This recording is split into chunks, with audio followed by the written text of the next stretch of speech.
All right, welcome everyone. This is April Cox. Believe it or not, we are in week 11 of our 12-week work group.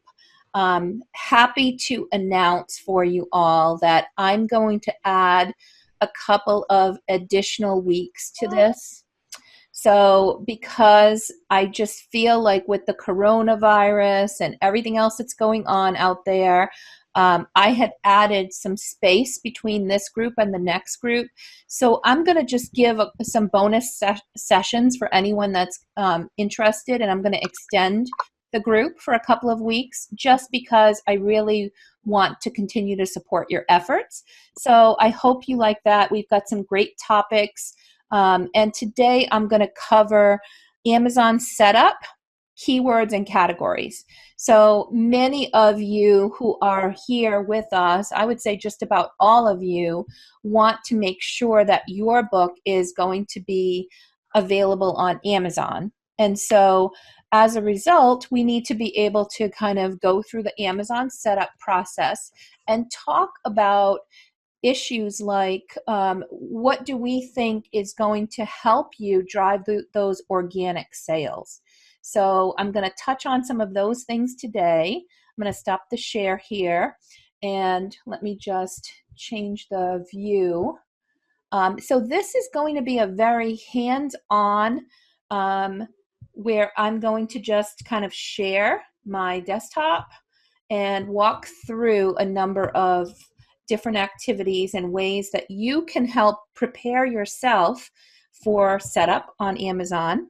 And also what you can do to get some categories together and start understanding what types of categories and different things that you can do to help make your listing stand out, to get those searches on Amazon, and to be able to just drive traffic to your Amazon book. So I'm going to start here. For those of you who have not yet set up your Amazon account, you would go to kdp.amazon.com. So I'm going to do this. That's the URL. I just pasted into the chat. And when you are someone that already has an account, you'll just get the sign in. If you are setting up a new account, let me go here. If you don't have an Amazon account, so you're going to come to this page, go to sign up, and that's where you can start setting up your account, either by logging in with your current Amazon user ID and password, or by creating a new KDP account here. So it will allow you to use your user ID and password from Amazon. I'm just going to go back to signing in as me. And I want to show you with Amazon, the very first kind of interface you're gonna have is a list of your books. We call this the bookshelf, and you can see here on the top of the page. Go ahead. Can you share your screen with us, please? Oh gosh, thank you. I'm sorry. Thank you for speaking up there.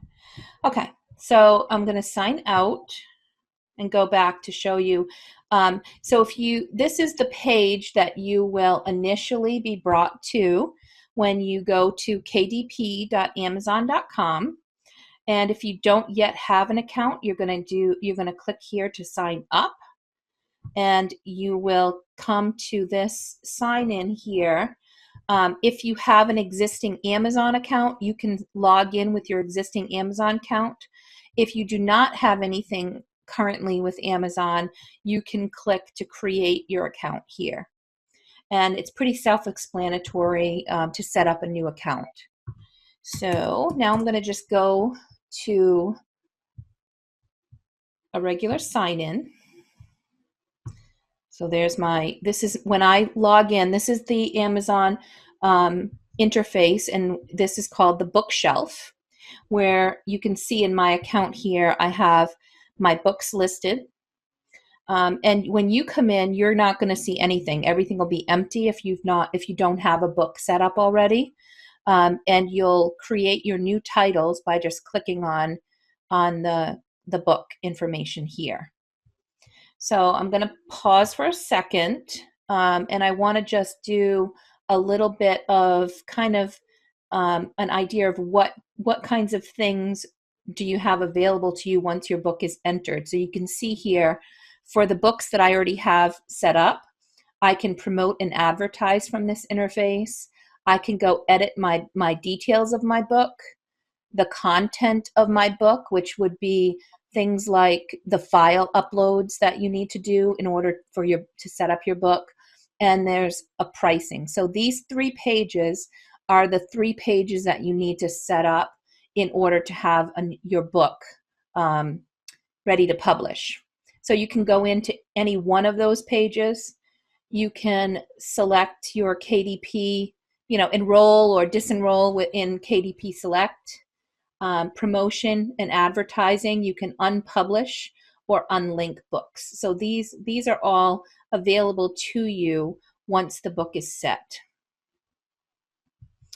So let me pause for a second before I jump in to actually going in and showing you the 3 pages of information that you're going to set up. Does anyone have any questions so far? I just want to confirm, KDP, they just do paperback, right? Do you do hardcover through another? Yes, they do. They do paperback and ebook. Okay. So you, if you want to do print on demand hardcover, then you can do that through Ingram Spark. Okay. If you want to order hardcovers of your book, Amazon has another program called Seller Central, and that is, let me just go through. I'll enter the URL, sellercentral.amazon.com. So that Seller Central is also the place that you'll go to set up your hardcover on Amazon. If you are actually ordering it from China or from a U.S. printer, and you're taking those hardcovers and you're going to sell them on Amazon, then that's the place that you would go. Okay. So you said Seller Central and Ingram Sparks was it those 2? Correct. Okay. And then for those of you who participated in the earlier meeting, acx.com is to turn your book into an audiobook. So you will have, I'll show you, I've got 2 projects here that I created for my own. All right, here's one. So here's my audiobook. Completed projects. Yeah, so I have an audiobook as well, and you can use acx.com, which is a partnership with Amazon, and I think it's the Audible for the audiobook. Okay. Okay, so we have, let me just go to the Amazon Kindle, and I'm just going to go in and edit my ebook details for my activity book. Okay, so there, as you can see here, there's 3 tabs: the details of the book, then we've got a content tab, and we've got an ebook pricing tab. So let's just go through it. I've got a title on Amazon here. Any subtitle information goes here. And these, I should also mention. I'm not seeing that. I don't know if everybody else is. Oh, there it is. Okay, thank you. Are you seeing it? Okay. And I don't know if anyone else has, or if you're aware, but these are really good keyword fields. When you're filling out information for your book, there are some fields that are very rich with keywords that when somebody goes to Amazon and they search for a term, these fields like your title, your subtitle, the author name, those are going to be used for keywords. They're going to be harvested for their keywords and will pop up when people are searching for your book. So it's really helpful to make, when I know you don't want to necessarily change your title, but consider as you're naming your book or adding a subtitle. So for example, the words here that I have, activity book for kids ages 4 to 8. That's a great subtitle, but the reason I use it is that, well, first of all, it tells people what it is that they're getting. Second of all, it's a really good, high quality keyword phrase. So if people are looking for this keyword, my book's going to pop up if they're searching for that keyword phrase. And it is one that had a lot of keyword searches. So I did some analysis ahead of time and came up with that. When I originally titled my book, I was thinking join the club, and then I was going to spell out what KLUB stands for: kindness, love, unity, bravery. But then I said, you know what? I'm going to use the word bullying in the title so that I can make sure that people searching for anti-bullying or bullying books will find my book. So as you're thinking about getting set up for your book, you're going to want to think about some of these things. Part of what and people will call this metadata. What's the metadata for your book? And that's an important piece of metadata that is really helpful. Same thing with series information. If you have, like mine is, my series for my picture books is the Little Labradoodle. So if people search for the Little Labradoodle or Labradoodle, because it's in my series title, it will come up with keyword searches. Author name, other contributors. So if I had, 2 illustrators, I could add another. You can also add other contributors as well. Narrator, photographer, author, editor. All that's really required is an author name. And if you want to add illustrator, or if you're not an author illustrator, you can add the illustrator there as well. I'm just pausing. Let me just take a look and see. Lois is saying, if you don't do anything for 3 months at Seller Central, Amazon kills the account and won't let you use the email address ever again. That's strange, because I know I've had my account for more than 3 months, and I don't have any issues with my account, Lois. I haven't touched it in more than 3 months, but I still don't have any problem at all. So I don't know if that's an isolated. You're still selling the same item.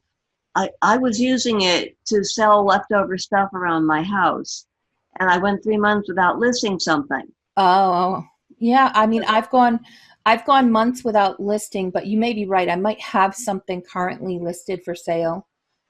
Yeah, so good to know. I think if you're using it to sell your books, you're probably going to have that listing up, like I do with my hardcover books. Although I use Advantage on my hardcover books, so yeah. I don't know if it's specific to yours, or maybe just be aware that. And Amazon, to be honest with you, is a pain in the rear end a lot of times. There's a lot of nuances and a lot of things that happen with Amazon that drives me absolutely crazy. It's a necessary evil if you want to do work with them and use their marketplace. And I do love Amazon for a number of things. Like me as a customer, I love Amazon because their customer service is phenomenal. If I have any issues at all, they replace the product. I have no issues with returns. So I do love Amazon in that way. As an author, I feel like, wow, they take a lot of piece of the pie and don't leave a whole lot for us. But it is an unbelievable marketplace with people who are all warmed up and ready to buy. And you don't find that very many places. So it is an opportunity. You kind of have to live with it, with Amazon and their craziness, which changes all the time. The rules and different issues change all the time. Unfortunately, it's a necessary evil. So let me go back here. The next thing that you'll notice for my Amazon description is that I'm actually using HTML tags for the description. H4 is a header 4. Now you can write your description here without any tags, just regular, and it doesn't come out as pretty.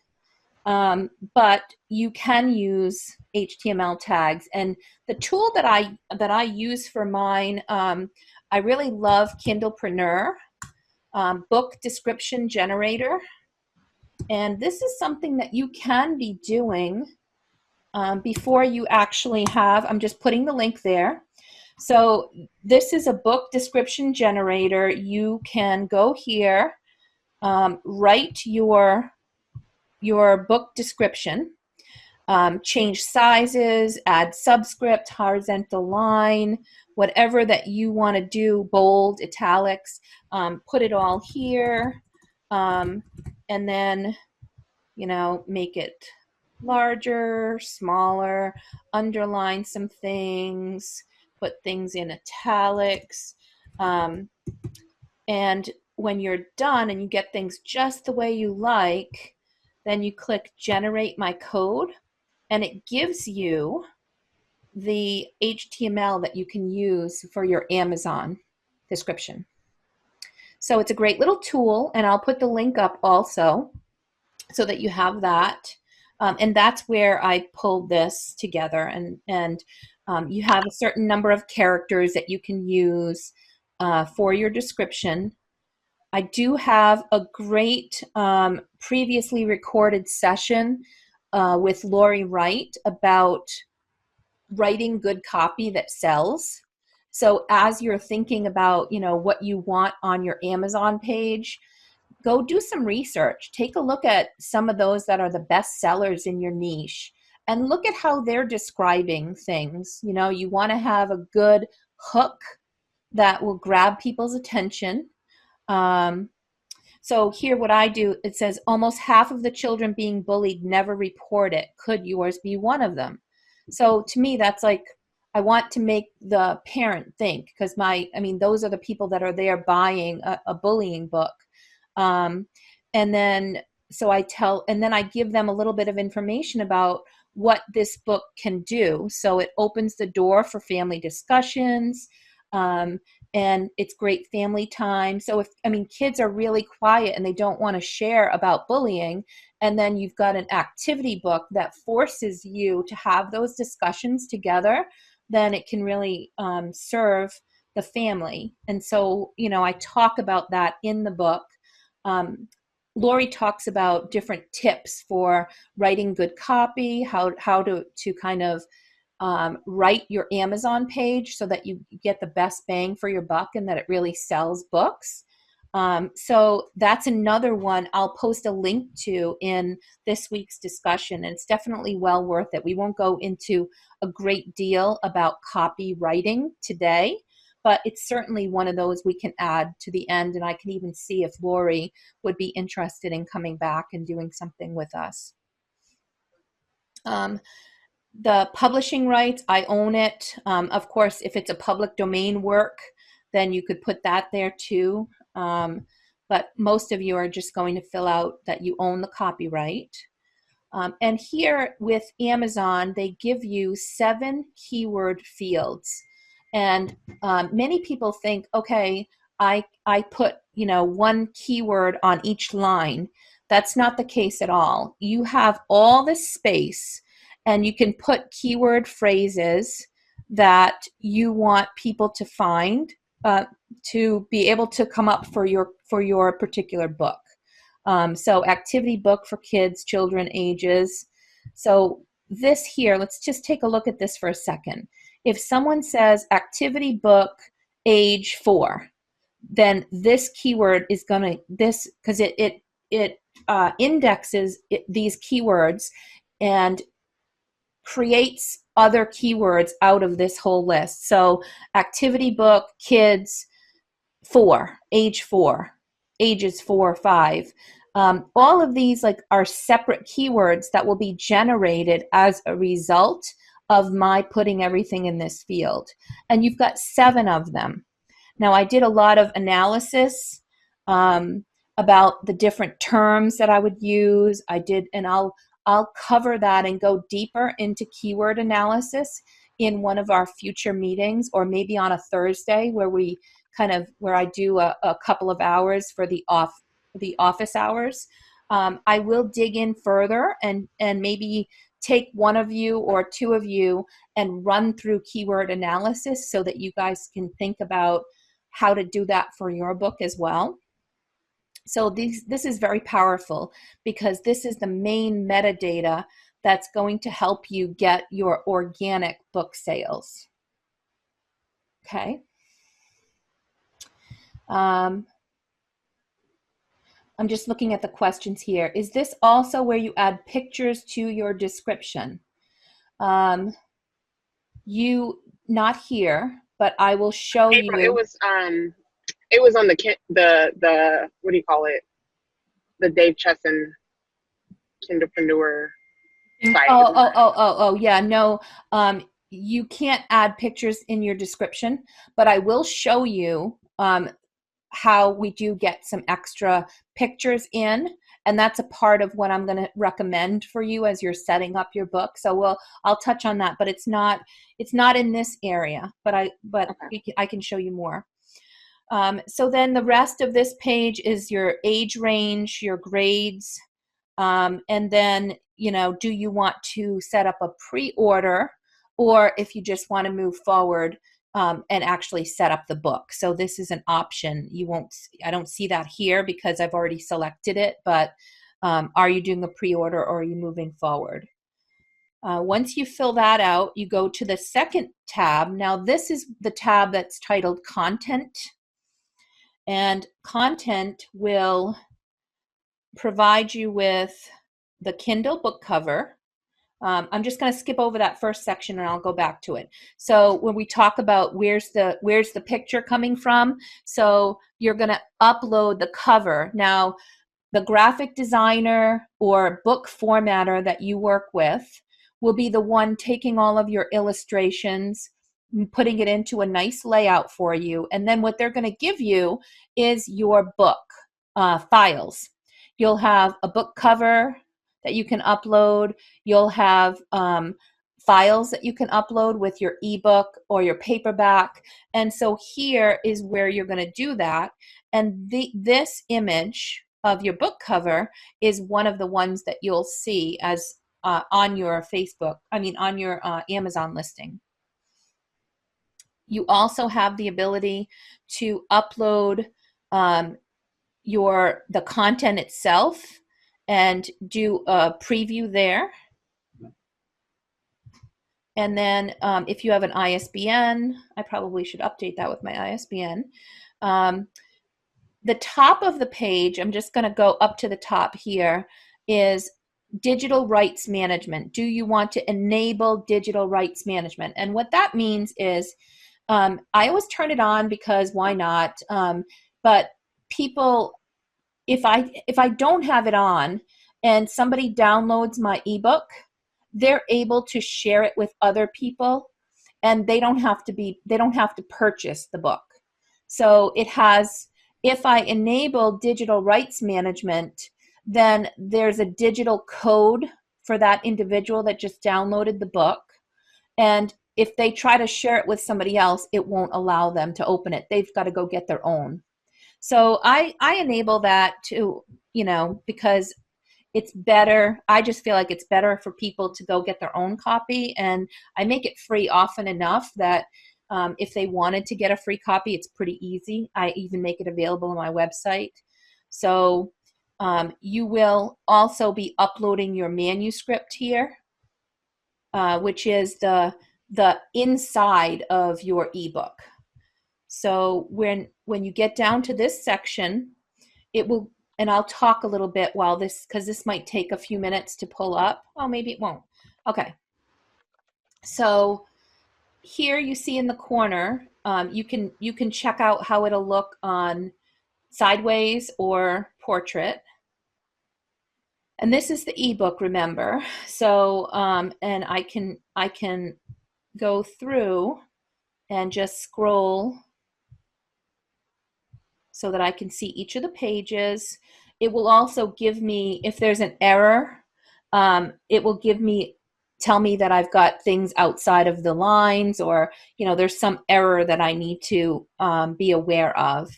And then once you preview things, you can go back to your book details. If you feel good about what's being shown, everything feels good to you, then you can go to a save and continue and go to the very last page of your book. Leah's asking, can you test your image before it's published? I'd love to plug mine in and see what it looks like. So you can go in and upload your ebook and your cover, and just do what I just did, preview it, kind of walk through the whole thing and see how it looks. I do that quite often to test things out and just make sure everything's in a good place. Okay. And then here with Kdp Select, you can enroll in Kdp Select, which I have. What that means is if you go on your Amazon page, you can see, for example, on mine, just do join the KLUB. You can see that it has this thing that says Kindle Unlimited. So by joining Kdp Select, you are giving Amazon your promise that you're not going to post your ebook anywhere else to sell it. For 90 days, you're agreeing that you are going to keep your ebook with Amazon. And then after the 90 days, if you don't want it to auto renew, you can change your, go to your Kdp Select and disenroll. And then from there forward, if you wanted to go to like iBooks, Apple iBooks, or you want to go to Smashwords or one of those other sites that will allow you to post an ebook up for sale, you can do that. But at the beginning, I would recommend taking advantage of Kdp Select, because what this will do is you'll see that Kdp Select is available for your book. Where is it? Kindle.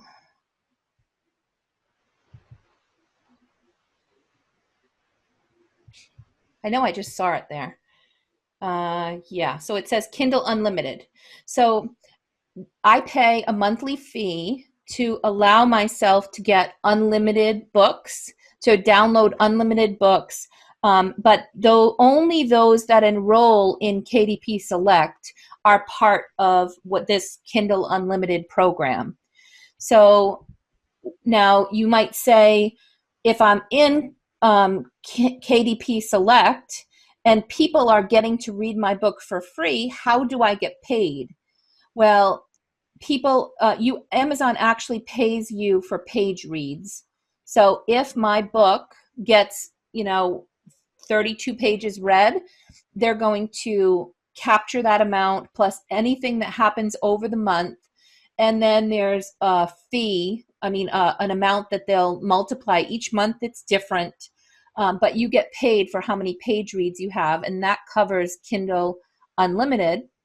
The other benefit is that you are allowed to give your book away for free for 5 days every 90 days that you have. So every time you renew, you get 5 free days to use for a book promotion. And you've probably seen that on Amazon or on others, where some of the authors will say, my book is free, go download it. And it encourages people to download your book, give you some reviews, and it ends up coming through as a verified purchase on Amazon. So these 5 free days, what I typically do is I have a 2-day, a 2-day, and then a 1-day. So I do 3 promotions per 90 days. So it's like once a month, I do a promotion for the book and give it away for free. And then I can pepper in my other books. So, maybe the first week of the month, I'm promoting one of them. The second week, I'm promoting the picture book. Third week, I'm promoting one of my other coloring books. So there's a lot of things you can do to just keep your books in front of people and help them to find your other books as well. So they don't have to be consecutive days, then you're saying? Well, what I do, like, they don't have to be consecutive days. Like, if I say I'm going to have my book free for 2 days, yes, you'd want that to be consecutive days. And I try to do 2 days at a time, and then you get that one extra day. So I'll either make one of them 3 days, or I'll do a 1 day. The reason I like to do 2 days is because if you promote your book and you get it out there, say that I'm sending you guys all an email in your inbox saying, hey, my book is free tomorrow, pick it up. Well, some people might not get to that email until the following day. And then they might have said, oh, gee, I missed out on it. But if I'm making it free for a couple of days, then those that are downloading it through Fussy Librarian or one of those free accounts, free email promotion sites, they can grab it, and if they don't see it until the next day, they can go in and it's still free for that second day. So I find that helps with getting more downloads if you've got a couple of consecutive days. Sure. I don't feel like 3 consecutive days really helps boost the numbers at all. So I try to use those, at least in my own research. I haven't seen it really do a lot. So I try to use that to just get extra days. Sure. Makes sense. So now let me just go back to KDP. So when we go through this here, the last page is going to be about pricing. So again, you enroll in Kdp Select. And I always select all territories because I want Canada and other Amazon sites besides just the US to be able to get my book. If you decided you didn't want that, you would just put individual. And then you get an opportunity to select the book pricing. And I'll explain a little bit about how the royalty works here, but I put $2.99, and if you look at the bottom, it tells you about the price range that you can work in. So it must be $2.99 to $9.99, and that's the reason why is because of the size of the file. Amazon actually charges what they call a delivery charge for ebooks. So you're going to get on and you're going to download my book. Well, Amazon has to pay. The bandwidth. You're using bandwidth. Who knows? They're storing something. So they take a look at your file size and they charge you a delivery fee based on your file size. So here I can choose to have a royalty of 70%, pay a 65-cent delivery fee, and my royalty per ebook for this $2.99 ebook, my royalty would be $1.64. Now, if I choose the 35%, so you might wonder, why would anybody see the 35%, or why would anybody choose that? Well, if your file is really large, this might end up being almost nothing for a royalty. So with the 35%, they don't charge a delivery fee. So sometimes as you're looking at these, best royalty is the 35% one. It really depends. And one of the things that I would say is, when your graphic designer or book formatter gives you a file, you're going to want to make sure that they have tweaked it so that it's not a humongous file and it's going to charge you. I think at one time I was uploading something that for another author that they had received from their book formatter, and it was going to charge $5 delivery fee, but the ebook was only $2.99. So I mean, it was just a humongous file, and we had to do some things to tweak it and get it to a smaller size so that she wouldn't be pinged on the delivery charge and would get a better royalty. So I'm going to pause because I know royalties are, you know, a question for most. And let me just see. Sound just disappeared. Am I good? Are you guys hearing me okay right now? You're back, yeah. Okay. So any questions on royalty, or you need me to go in further detail about the royalties on the ebook?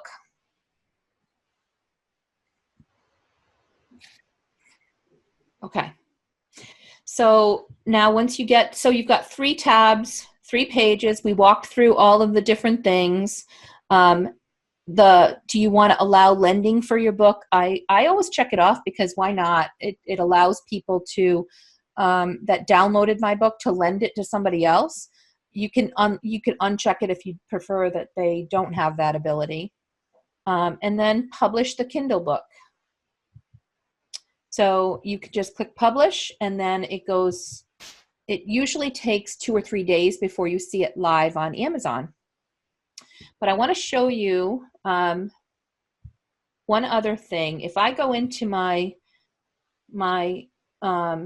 picture book here, and I scroll to the bottom, this here, somebody was asking about additional illustrations, or I should say graphics. So right now you see the regular book here is going to shows the cover. It shows some look inside functionality so that they can scroll through my book.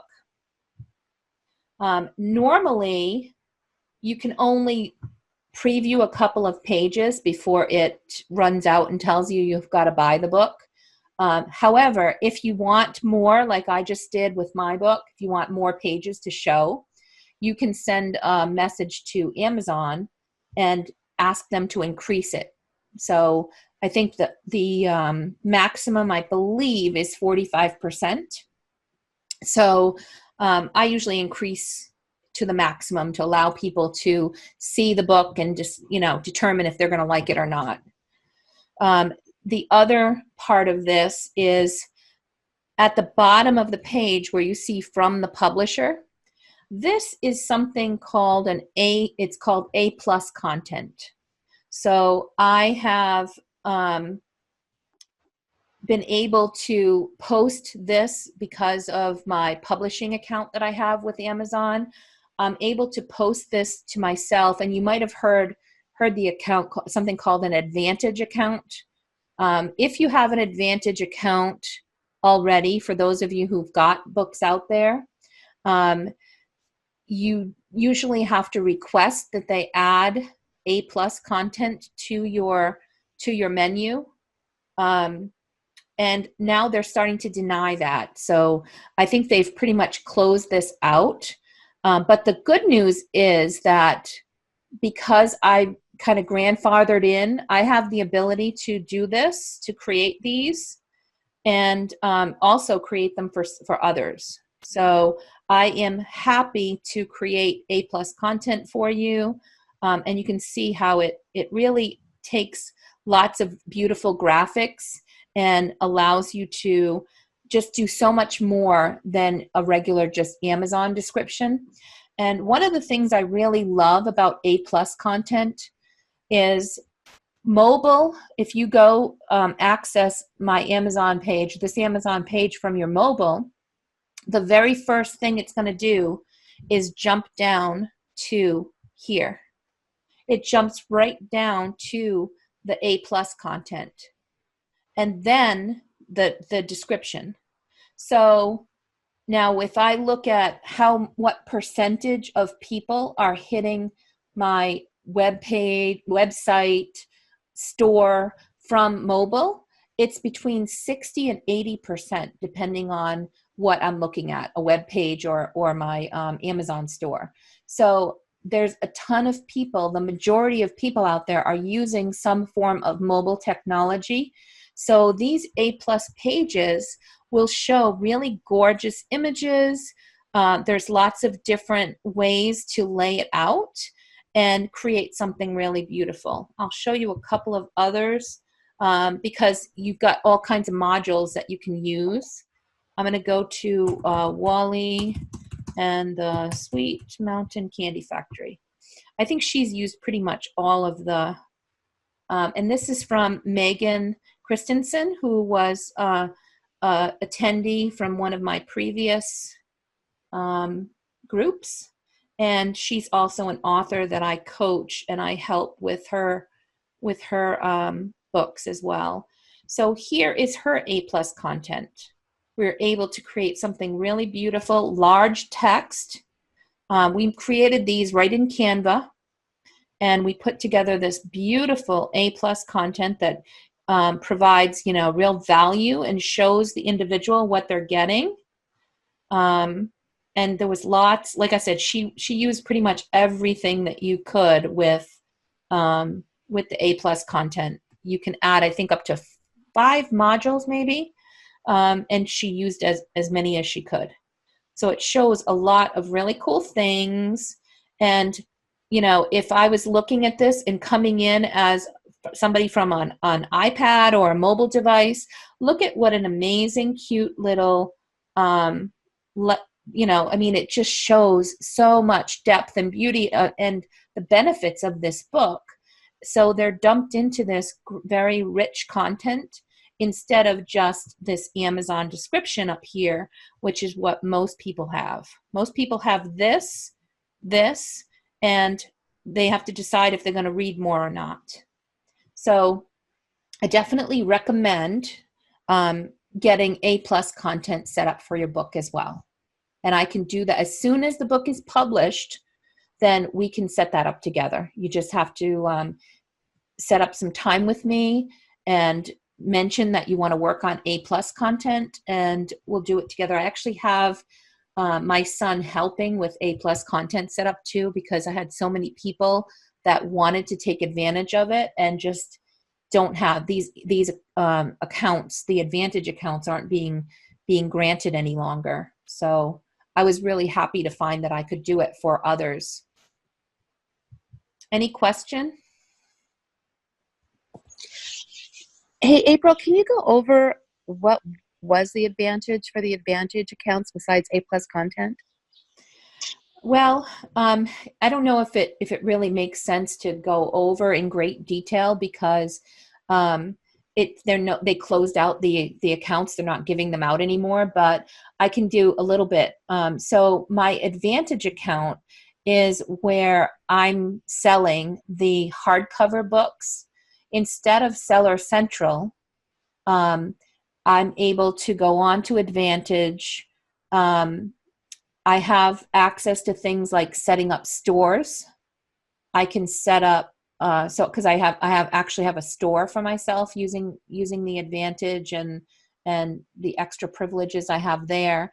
But I also am able to. It's a type of account with Amazon where you set up, your listing with them for the hardcovers, for example. They send you purchase orders, and then you fulfill the purchase orders by sending them to Amazon, sending the books to Amazon, and then Amazon sells the books they fulfill the order on your behalf. Based on feedback from Jay and Diane, the Advantage account was, you made more money using the Advantage account because the fees structure was different. The way that you fulfilled the orders and the way Amazon did it, you ended up being more profitable using the Advantage account for authors. Now they've turned that off, so the only option would be for people to use Seller Central if they want to sell their own merchandise, like hardcovers, or like I have gift sets and things like a book, a coloring book, and a plush and a gift set. And I do that through the Seller Central. I'll put a bundle together. And so it's not as lucrative. The fees are higher. It seems like every time I turn around, Amazon fees are adjusting, and they're not adjusting in the author's favor, unfortunately. Is that helpful? Yes, thank You're welcome. Any other questions? So let me do a time check here. It's 10 of 9. I did want to talk a little bit about keywords and categories. So what I'll do, because we don't have a lot of time left, I'll do an introduction to those, and then our next meeting will focus completely on keywords and I'm looking for a guinea pig who's ready to go live and with their book soon and wants to have an analysis done so I can use that as an example. So perhaps Darlene or one of you others will be ready to move forward with some of that. Portia's asking, your book's not published yet. Should I go ahead and set up your KDP account? You can absolutely do that. When you set up your KDP account, let me just show you one more thing. You're going to come to your bookshelf the very first time you log in, and there's going to be a message right at the top above where it says Kindle Direct Publishing. There's going to be a message saying that your account is not yet set up. So you need to go through a process of entering your bank account information because they need to know where to pay you. You have to enter your tax information like your social security number, or if you're a business, you're going to have to enter your EIN number. So all of that stuff has to happen before you're approved to publish books. They need to know where do they send the payment. If you advertise with them, where do they take payment for your ads? So you'll have to put a credit card on file, and they need to make sure that for tax purposes, you're all set up. And this can be a little tricky, but you're going to want to make sure that that's all set. So even if you don't have books ready, if you sign up and take care of those things, then you're in a good place to be able to move forward, and you can even get the first page with all your book details set up, because your title. You probably want to put together like a little book description, the author, illustrator name, very likely. So that whole first page you can save and move on. You won't have your files to be able to complete the second page and then move on to the third page, which is pricing. So you'll only be able to get one done, but still that's gives you the ability to run through all that and prepare so that it's easier when you do have those files to just move on to the second page. Do you open up a separate bank account and credit card for this? I did. Some people have, if you're a self-published author and you're not necessarily a business, like I actually have Little Labradoodle Publishing as a business with an EIN number and its own separate credit card and account. So I did that to try to keep everything separate.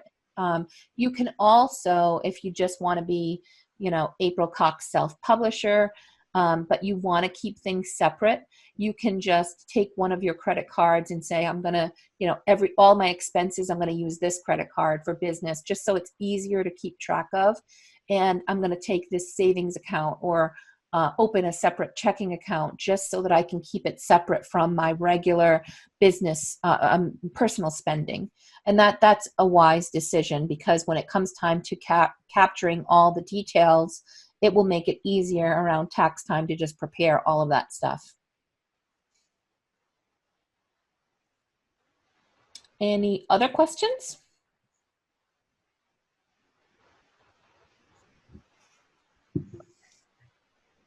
Okay, so I've got about 5 minutes. I want to give you a little bit of an overview of what's going to come next as far as keywords and categories.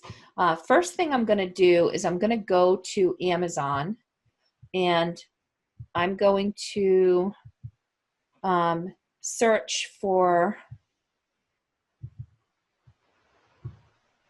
okay. So let's use my puppy books as an example. Dog books for kids. Now, do you see as I'm typing the search, Amazon is bringing up all these different options. It's showing you what are the common search terms for that are related to what I'm typing in. So if I just leave mine, you're going to see that you have over 20,000 results for dog, books, and kids. Now, if I go to dog, books for kids, and I choose one of the others, now look, I'm down to over 4,000 results, but I went from 20,000 to 4,000. So what does that tell you? It's a much less competitive keyword. So if you're looking for, grab those niche keywords, plus it's so much more detailed, like people searching for that specific age group, you're going to have, okay, here's 6 to 8. So you could very easily, this has up to 6,000. So what you want to find, number one, something that's extremely relevant to your book, because relevance is one of the key things that Amazon is looking for. It loves it when you pay for keywords, of course. It loves it when, with your keywords here, it loves it if a lot of people buy your book, Amazon will say, oh, let's put this, people that search for this keyword term, they buy your book. So it will escalate the priority of your book. But so relevance, it is looking for highly relevant information. If you try to use a keyword phrase, like let's just say that I realize unicorns are really hot, and I put the keyword phrase in my list that's unicorn books for kids. It's not relevant to my book.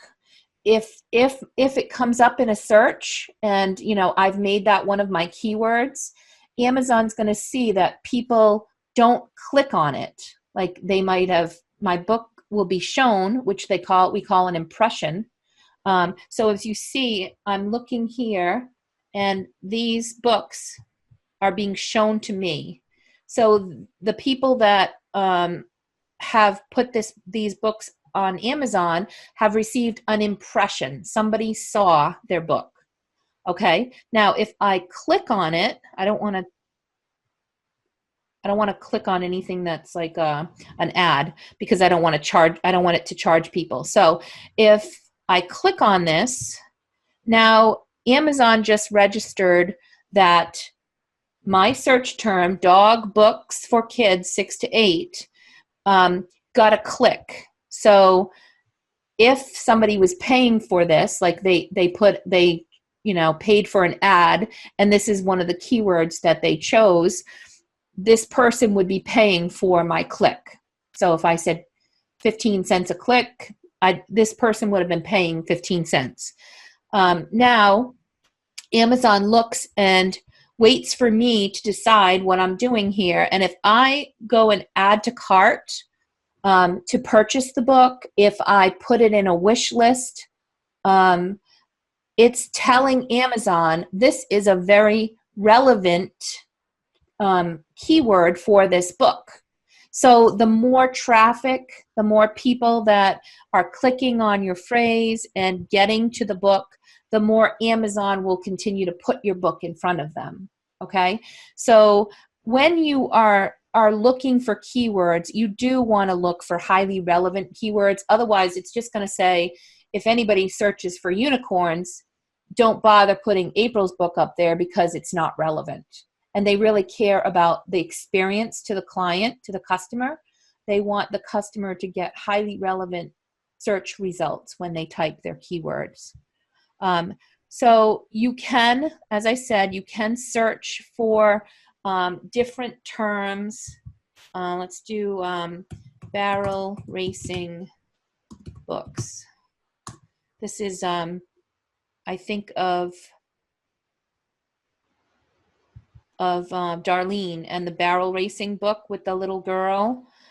So as we look at this, this is barrel racing, and you look at, this is a pretty niche market. There's only 805 results for barrel racing books.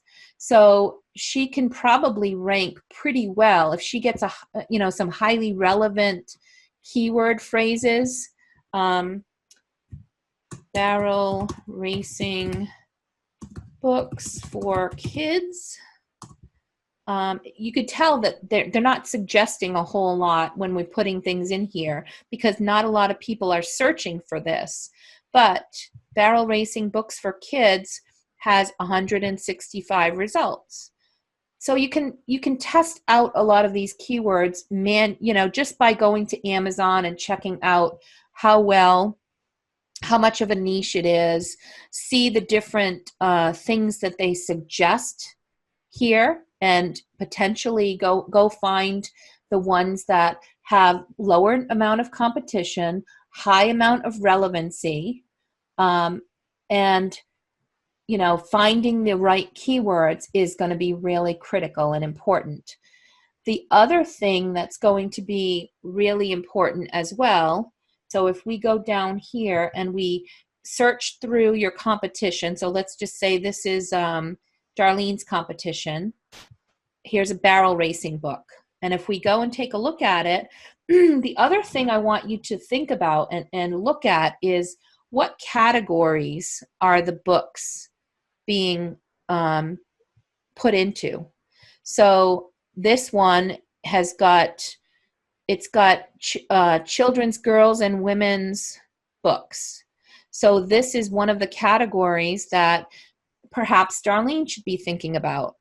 Children's horse books, children's action and adventure books. So you'd be surprised how much, as you just do research, competitive research, take a look at covers, take a look at their descriptions, take a look at their categories, and make a list of the categories you think might be really, again, highly relevant for your book.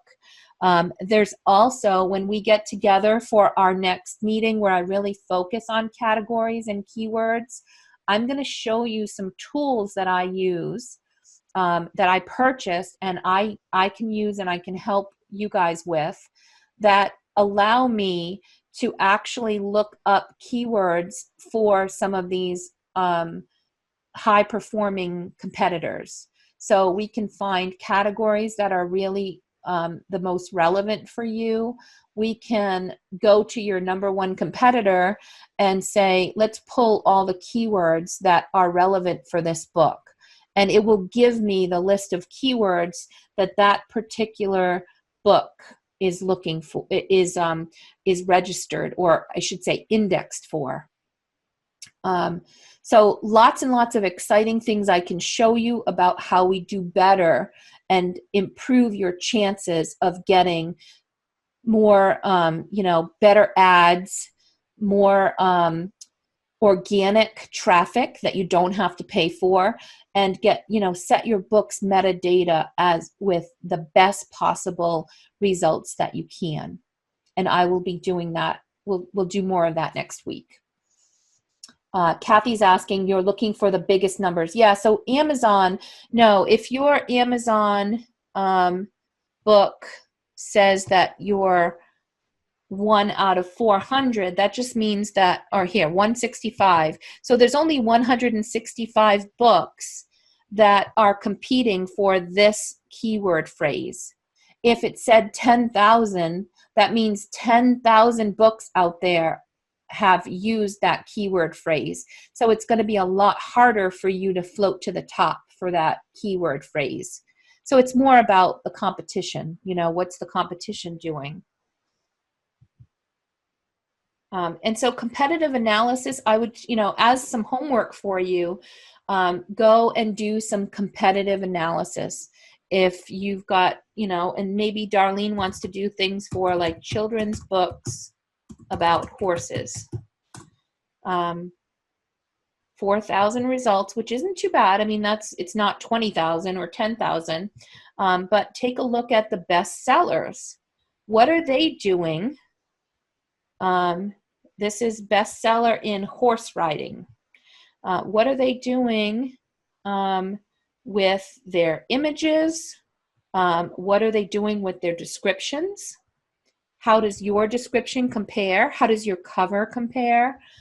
Really try to take a look at the best of the best, and you can see what they, do they have A+ content? No. And another place to look for competitive research is also their reviews. Before I jump to this review, though, Amazon bestseller rank. So they're number 5 in children's Christian friendship. They're number 1 in horse riding. So they're a bestseller in the horse riding genre. So if you actually say, gee, I wonder what's going on in this category, you can click into just the category and you can take a look at who are the people, what are the books that are bestsellers, and, again, how do you think your book is going to be able to rank with this category?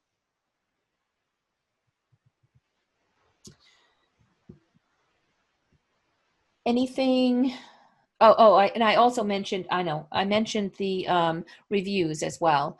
So reviews, if you are looking at a specific book that is potentially a competitor of yours, take a look at, like, if you have 3-star reviews, what are people complaining about? I'm much older than the target audience for this book. I guess most girls go through the stage of wanting a horse for their own. The book seemed slow-paced to me. I did like the friendship. I think Mary's father was but I mean, even though this is one person's opinion, if you can learn, sometimes you can learn about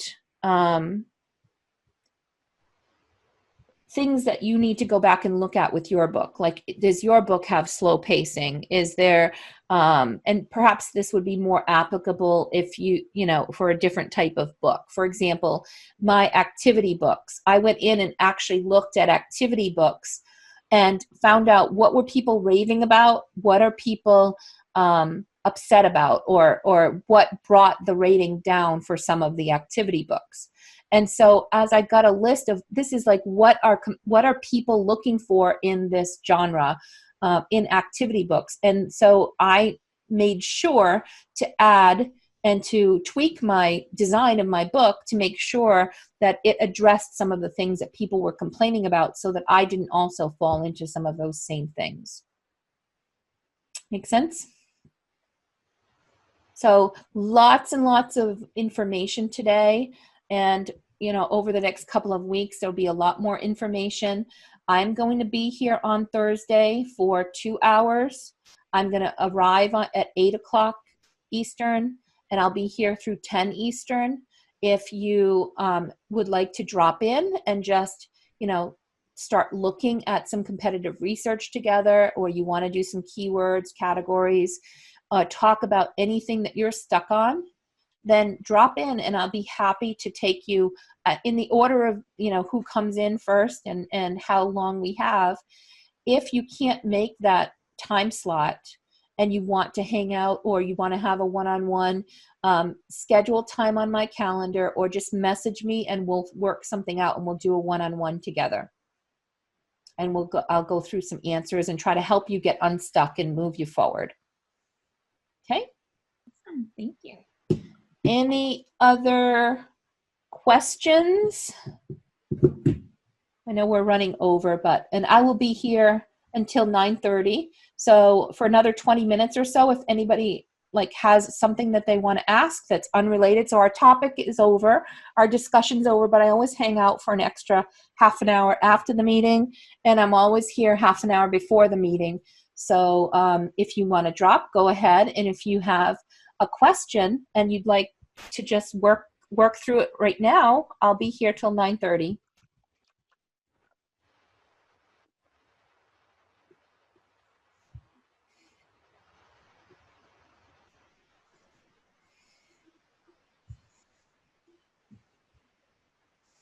Hi, Leah. I see your question. How can you plug your book next to ones that already exist to view what it looks like in a lineup? I do that I use Canva or I use Word, and I grab the images and I put them together, the cover images, and I just want to see, like, how does my cover look compared to the others?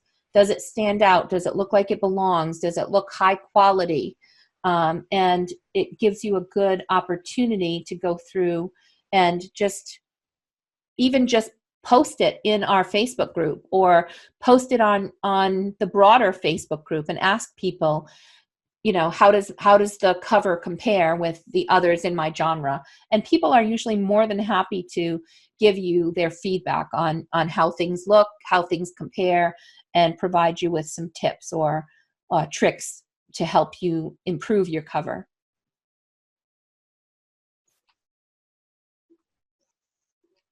Anyone have anything that they would like to talk about?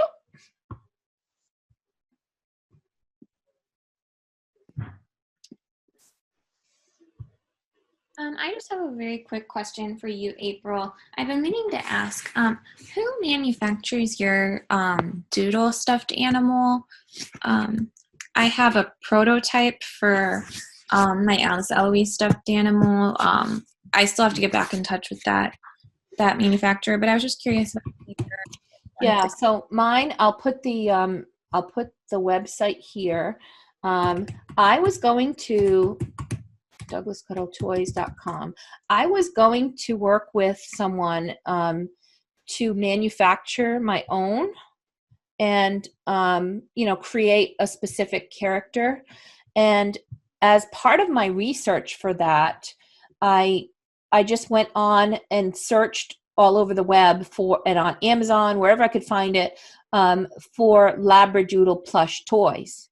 So I ordered my Labradoodle plush from Douglas, and I loved it. And it was so gorgeous and so soft and premium that I was blown away. And I'm thinking, this kind of goes with my book. It almost looks like the character. I wonder if I contact them, if they could customize it a little bit for me. So they said, we don't create toys from scratch, but if you like one of our toys, we will, one of the plushes, we have options where you can do a bandana, and they'll print something on the bandana if you want. They will do a t-shirt, or they'll do a collar.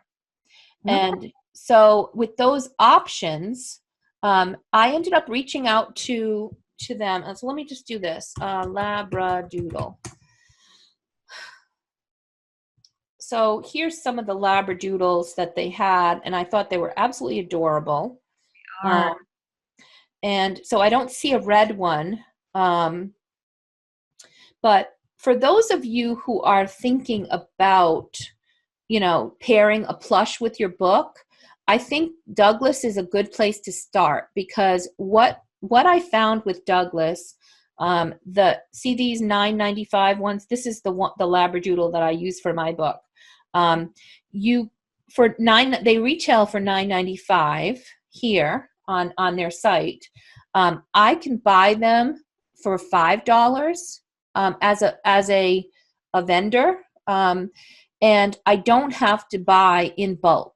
I can, if I do buy in bulk, like if I buy 1,000 of them, the price will go down. And if I want them to customize and put a custom collar or a t-shirt,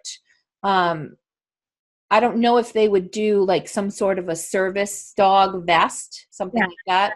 But if they were going to do something like that, or if they offered that as a customization, I think it was like an extra 50 cents a piece.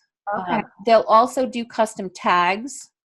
So if you want it to it like I could do a tag that showed like a copy of my book, and when they open it up, it would show them where to go to get the book.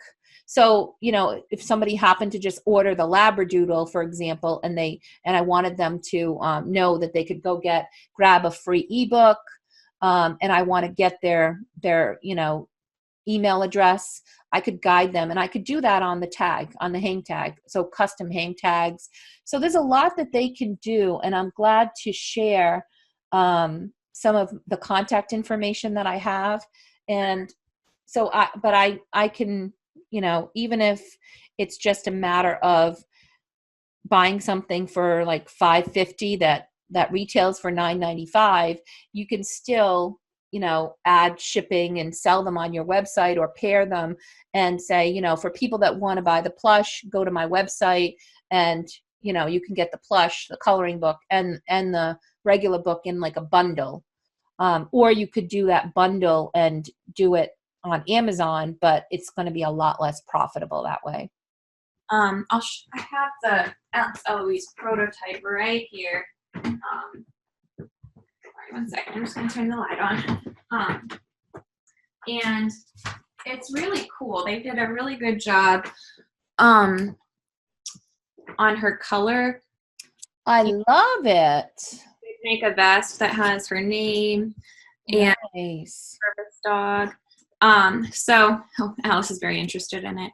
And so it's been, I wasn't involved in like finding the company. It all kind of fell in my lap. So I need to reach out to them to see if they're still like what it would cost to manufacture more. But I just, you know, since you're doing something, I thought I would get your information also just in case. But yeah, and I would love to get contact information, Sarah, if we're able to, bye Kathy, if we're able to do something and actually, maybe they'd be interested in coming and talking with our author group, so that, because people are always asking, what do we do to get, you know, to create plushes. So this one was created specifically for you. And I think you mentioned your agent has some contacts for creating plushes, right? I would have to ask her. I'm like I said, it all kind of fell in my lap. So somebody on my team. Okay. Yeah, let me know. There's one other author that also mentioned that they have contacts. So I'm thinking of doing some research and seeing if I can pull together some additional meetings around creating plushes or creating toys to go along with our books. So I think that would be wonderful. If you can share contact info, that would be great. Yeah, I'm planning to reach out to them. I'll try to do that tomorrow. And like once I track down the actual contact info, I'll share with you. So yeah, hopefully I'll hear from them, and it Sounds great. Solid Sounds great. Time, but I just thought I'd get your information also. Great. Portia, I just wanted to let you know that I haven't forgotten about you. I'm working on the feedback that you sent my way. I'm going to update your book, the inside text. And at this point, Harry is waiting on, he's finishing up one other book before he can go back to your sample, but he will go back to that sample and make the updates. So I just want to give it a little bit of time before I set up a follow-up meeting with you. Hi, Leah. Anything I can help you with? Mom. Hi, Leah. Hi, I'm sorry. I'm still figuring this out. Play-Doh ball. I was having dinner and all sorts of interruptions. I don't want to eat it. I want to eat it. Gross.